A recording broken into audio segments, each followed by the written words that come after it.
Ever wondered how to actually enforce your cancel and no-show policy so that patients are actually, to show up during their scheduled times and you don't have to be the bad guy who actually enforces that policy? And in this video, I'm going to teach you three things, and those three things are why your patient doesn't actually know about or even respect your cancellation policy. How do we actually set expectations to create a win-win situation for you and the patient? And then number three, when to actually charge a patient and when not to charge a patient. Because the last thing we want to do is obviously piss our patients off. And so by the end of this video, I promise that you'll know exactly how to structure and set expectations with your cancel policy, and one that actually gets your patients to show up during their scheduled times. And if they don't or they cancel at the last minute, they're going to ask that you actually charge them as opposed to you being the bad guy. Now, this was me and my cash practice as well, right? I was a solo provider. I think I had an admin maybe at this point. My wife was helping me with some admin stuff, and I would treat patients all day long. And suddenly I would have a hole in the middle of my schedule, and I would sit around for 5, 10 minutes when this patient was scheduled to actually arrive. And I waited 10 minutes and this patient hadn't showed up. So I shot him a text message and I said, "Hey, I just wanted to check in. I had you down for 12 o'clock today. Where are you?" Man, totally slipped my mind. I had a work thing come up and I totally forgot to text you. And this left me in a super frustrated place because I had set aside time. I had moved my entire day around, right? I'd worked out that morning. I got up early so that I didn't have to do it in the middle of the day. And I had my whole day planned around this patient actually showing up. And not to mention, when you're a solo provider, you're paid based on when your patients show up, right? And this patient didn't show up. And so I was super frustrated. Or, I was also probably a little laissez-faire with it, right? As I had a patient who was on a package, they'd already paid me. I was like, whatever, we'll figure it out, right? But what I started to realize is that either drags their plan of care out, or I'm losing a lot of money on actually not getting patients in. I could have seen somebody else during that hour. And I just kind of kicked the can down the road and I put the guy back, okay, man, no problem. Like, when do you want to come back in? Okay, so we got him scheduled for the next week, and it went by for about a month. I'd forgotten about it, he'd forgotten about it, and it happened again. Some work things came up, got in the way, and same thing. We waited a month or so, kind of in that final visit, started to get around in his plan of care, and he did it a third time. And I'm fuming at this point, right? Super frustrated. This guy disrespected my time. But I felt bad about charging him. So I'm in this conflicted state where I feel really good about wanting to charge this guy because he disrespected my time, but also, was this guy going to leave me a bad review? Was he not going to come back? Like, what was going to happen here in this situation? And I got tired of dealing with that. And so what I did was I created a cancel policy that actually set expectations. And now when this stuff starts to come up, I've got patients that actually are quick and they're willing to say, "Hey, I'm sorry, I'm canceling last minute. Go ahead and charge me." And I don't want to make money off cancel policies. I just don't want to do it. But I also don't want holes in my schedule or now my other provider schedules. I don't want holes in them because I want people to just to show up and complete their plan of care. And these are some frameworks I adopted from some masterminds that I've been in over time and some things that I've implemented with our clients that we work with and kind of what I've seen to work across the country. And we've changed and iterated some things here. And there's nothing that's like earth-shattering, mind-blowing information, but I know a lot of you guys feel this way where you're unsure of what to do. And so let's go ahead and let's get right into it. So number one, why patients don't respect your cancel policy. And it's not a matter of like respecting so much so, or they just, quite frankly, they don't know. When maybe you mention it on your phone call, or maybe you have it on your intake paperwork, they just simply don't know about it. And when people are always going to rise to what you tolerate, and if you tolerate people being 10, 15 minutes late, they're going to show up 10, 15 minutes late. I mean, it's the same thing with any other doctor's office. If you show up 10, 15 minutes late and they let you do it, you're just going to keep on doing it, right? Or, like my dentist office, for example, like they call me 5 minutes if I'm not in the office, right? And that's what they tolerate. And that's because they've set the expectation. They've let the patient know that this is how things work and operate.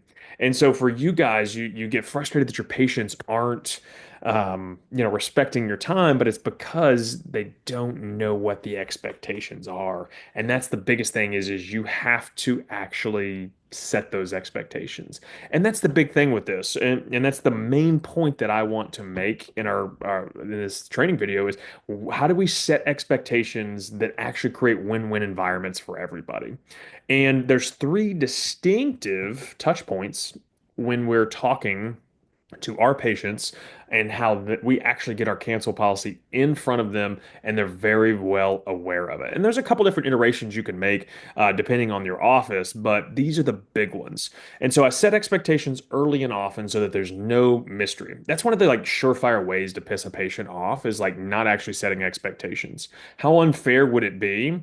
If your patient needed to cancel inside 24 hours, they shot you a text or gave you a call, and now you picked up the phone, and this particular person, they went to cancel, and your front desk gave them a call and basically wanted to charge them the full cost of the visit. How frustrated would they be, right? And rightfully so. If I got charged something that I didn't know I was being charged for, it's almost like you're checking out of your apartment and they always have that, or your rental home even, or your dorm or whatever. Like you got to check out within 30, 60, 90 days. And if you don't give them that enough notice, they're going to tack it on to you, right? And it's frustrating because those expectations weren't set or they were signed, years ago. That's frustrating, right? So we want to set those expectations early and often. This is exactly how we do that.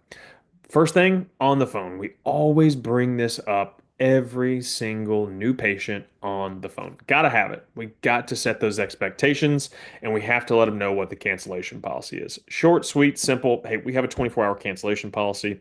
I just wanted you to be aware of that. Please let us know if you need to cancel so that we can take care of all of our patients either on a wait list or get somebody else in to fill your spot and just leave it at that. Now, the next piece of this is after the phone call, we want to handle this on some intake paperwork. Now, most of you have your cancel no-show policy like buried somewhere deep. They filled this one page out and it's like this one signature in the small corner. It needs to be a little more transparent than that. And we literally have a separate document that people sign. It says, hey, these are the expectations.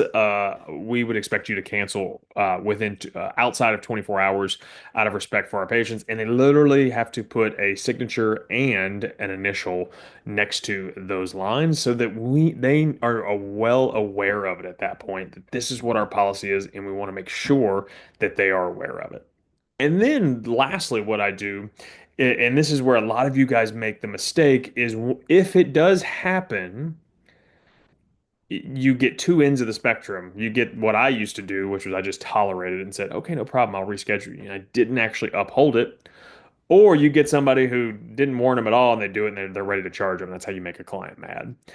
But this, in my opinion, is probably the most critical step is when somebody goes to reschedule, we need it with inside of 24 hours, then we need to let them know how what the policy actually is. Hey, I'm more than happy to get you rescheduled inside 24 hours, but this is against our 24-hour cancellation policy. And so while I know something kind of came up here, I'll potentially waive your cancel policy fee, but I want you to be aware of that in the future. Does that sound fair? Right? And now I'm not tolerating it when it happens. And you know what? It usually never happens again. Or if it does, they are now accountable and on the hook for actually being charged. And it happens sometimes, and people at that point are really quick to say, "Hey, here is, yeah, totally go ahead and charge me for this particular session." Right? It's wild how that happens, but if you tolerate it, it's going to happen again and again and again. And now you're getting 15, 20% of your caseload that's going to do this to you, and it's maddening, right? And especially if you extrapolate that over a couple providers, it can really be a pretty big financial problem for the practice. And that is the biggest lever that I've turned is mentioning it on the phone, mentioning it in the paperwork, and then if they do go to do it, I let them know and I'll charge them sometimes either on the spot if it's egregious enough. It's like, oh, I totally just like dropped the ball and like I have no excuse. But we also don't want to charge everybody for it in this situation. And again, I'm not interested in being rich off of the cancellation policies, but at the same token, I do want the revenue for the session. And so when do you charge this and when do you not charge this? This is the other like big $1 million question here. And I'm almost always going to err on the side of giving somebody a one-time free pass. Especially, patients, they're like, "Hey, I'm sick. I've been up all night throwing up." It's like, I get it. I still remind them, but I let them know, "Hey, this is the expectation, and that I know this is out of your control, but I do want to know in the future if something does pop up." But if a patient's sick, you know what's going to happen? Then there's going to be a work thing that starts to pop up, or a kid's school thing, whatever, and they know about that stuff in the future. But if you tolerate it and don't mention it, that's how these things start to snowball and get out of control. But look, I'm not going to charge somebody if a patient's sick, they had a family emergency, they had a work meeting pop up on their schedule, whatever the case may be. Like, I'm going to err almost always on the side of I'm not going to charge this person for the first go around. But you know what I am going to do is I am going to bring that cancel policy up, and it almost always nips a lot of these problems so that they don't become chronic. And what I don't want to have is chronic cancels or reschedulers, right? And this same thing happens at like my barbershop, for example. I think they've got four guys who cut hair in there. It's a guy that opened up his own shop, and he's like, "Dude, we don't really have an issue with like cancels, late cancels or no shows or anything like that." He's like, "Dude, we have a card on file. We let them know. We set those expectations up front. This is your appointment time, and like we'll just downright charge people." And there's other people in the industry doing this, but for whatever reason, we feel like we can't. And he's like, "Dude, my schedule pretty much like I've got less than 5%, attrition from week to week on his schedule." And that's because people perceive his time as valuable. And if you want people to start perceiving your time as valuable, you actually need to let them know that this is what the expectations are. Because if you don't set expectations, you just charge them or you just let it happen. We got to meet in the middle somewhere and create this win-win situation. And so once we let somebody know, or once I give them that one-time free pass, I'm gonna, even in a second time, "Hey, I'm still sick, I need to move it. Look, it's cold and flu season right now as I'm recording this video, so things like this happen." But after it happens for the first time, you know what happens when patients need to cancel that last minute? "Hey, I'm so sorry I have to do this, but this is something I can't get out of. Why don't you go ahead and charge me for today's session? And when can we reschedule?" Now nobody's mad. Everybody feels respected, and it's a win-win situation for both parties at that point. What I don't want to do is now where I'm just getting ganged up on by my patients and they're just canceling, no showing, moving stuff around willy-nilly left and right. And that's what you obviously don't want to have happen. But you have to set the expectations early and often. Absolutely need to make sure that they respect your time and they understand the consequences of that. And hey, give some people some passes if they need it, right? Like a one-time pass for a family thing, stuff pops up, especially if you're in like pelvic health or if people you treat a lot of moms with kids, it's like they're out of school all the time. There's always these situations that kind of pop up, and we just want to create win-win situations. Again, not to penalize our patients, but to create a mutual respect where everybody wins. And that's one of the biggest things that I've seen turn gears and levers in our practice and our clients' practices by implementing some of these really easy, simple strategies kind of along the way. One of the last things you could potentially think about doing would be to potentially put a credit card on file, especially if you have somebody you're a little unsure of. We run some Facebook ads. If I've got a tire kicker, I'm almost always going to ask for a card on file. And if they're not willing to give it to us, then we're not going to put them on the schedule because they probably were going to cancel or no show on us last minute too. So these are all simple, easy levers, gears that you can turn in your practice. If you want more great tips for your front desk, feel free to check the next videos out on our channel. Or you can also join our school community where I post a lot of free content. There's over 2 hours of free front desk content inside of it. I answer a lot of questions for the folks inside the community and do a lot of other free giveaways for them. And we'd love to have you on the inside of that and to check out the rest of our YouTube channel. Talk soon.